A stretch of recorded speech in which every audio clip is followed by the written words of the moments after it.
আপনি কখনোই আপনার স্বপ্নের কথা, আপনার লক্ষ্যের কথা বা ভবিষ্যতে আপনি কি করতে চলছেন এগুলো নিয়ে কারো কাছে শেয়ার করবেন না বা কারো কাছে বলবেন না।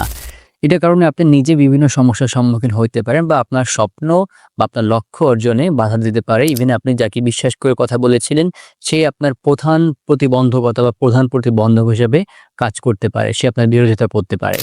এখন এই সমস্যাটা কেন হয়? ধরুন যে আপনি এমন একজন মানুষের কাছে আপনার লক্ষ্যের কথা শেয়ার করলেন, যার মাইন্ডসেটই ছোট বা তিনি বড় কোনো স্বপ্ন দেখতে পারে না, বড় কিছু চিন্তা করতে পারে না। আপনি যখন ১ম দিকে তার কাছে আপনার লক্ষ্যের কথা বলবেন, সে ১ম এই আপনাকে নিরুৎসাহিত করবে যে, "এইটা করা তো সম্ভব না। এই অবস্থানে যাওয়া বাংলাদেশের পক্ষে বা আপনার পক্ষে, তোমার পক্ষে কখনোই সম্ভব না। অনেকে ট্রাই করেছে কিন্তু কেউ এখানে পৌঁছাতে পারে নাই।" তো তিনি আপনাকে ১ম বাধা দেবে।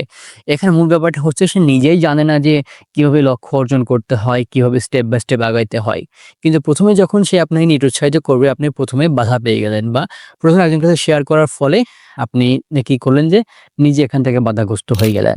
আবার যদি আপনি এমন কারো কাছে শেয়ার করেন যে অবশ্যই বড় তার স্বপ্ন পূরণ করেছে, বড় অবস্থানে আছে, এই সমস্ত মানুষের কাছে শেয়ার করলে পারে তারা আপনার বিরোধিতা করতে পারে বা ভবিষ্যতে আপনাকে তারা একটা চ্যালেঞ্জার হিসেবে ভাবতে পারে যে আপনি যদি আপনার পরিশ্রমের মাধ্যমে স্বপ্নে বা লক্ষ্যে পৌঁছাতে পারেন তাহলে আপনি হয়তো তার জায়গা দখল করতে পারেন বা তার বিরুদ্ধে আপনি যাইতে পারেন।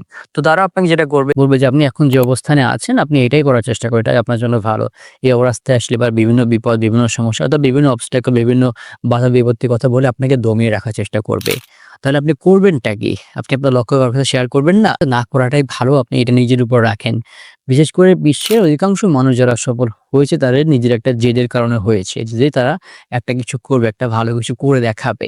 তো এই জেদটা তারা নিজের সাথেই করেছে। নিজের আগের যে অবস্থান, আগের যে পরিশ্রম এগুলোর সাথে তিনি চ্যালেঞ্জ করে করেছেন। অর্থাৎ আপনার যে লক্ষ্যটা, আপনার যে জার্নিটা এইটা আপনার নিজের সাথে হবে।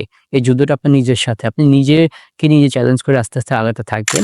যদি আপনার কখনো মনে হয় যে আপনার একটা গাইডলাইন দরকার বা এমন কাছ থেকে হেল্প দরকার তাহলে আপনি অবশ্যই সেই মানুষটাকে কেয়ারফুলি সতর্ক হয়ে খুঁজে নেবেন। যারা এই রাস্তা অতিক্রম করেছে, তাদের মাইন্ডসেট ভালো, যারা চায় যে অন্য মানুষের সামনে এগিয়ে যাক, অন্যরা তাকে ফলো করুক এরকম মানুষের সাথে আপনি কথা বলার চেষ্টা করবেন। অবশ্যই এরকম কোনো নেগেটিভ মাইন্ডসেটের মানুষের কাছে যাবেন না। যারা আপনাকে উৎসাহিত করবে, যারা আপনার বিরোধিতা করতে পারে। একটা জিনিস মাথায় রাখবেন যে মানুষের দ্বারা সবকিছু সম্ভব। আপনি চাইলে সবকিছু করতে পারবেন। আপনি যদি দমে থাকেন বা আপনি যদি কাজ না করেন তাহলে আপনার যারা শত্রু, যারা আপনার ভালো চায় না তারা সবথেকে বেশি খুশি হবে। আপনি হেরে যান, আপনি ফেইল করেন এটা ব্যাপার না। আপনি পরিশ্রম করতেছেন মানে তারা ভয়ে আছে যে আপনি হয়তো কিছু একটা করে ফেলতে পারেন। কিন্তু আপনি দমে থাকে আপনি কাজ করবেন না, আপনি ফেইল হয়ে বসে থাকবেন। এটা তারা সবচেয়ে বেশি এনজয় করে।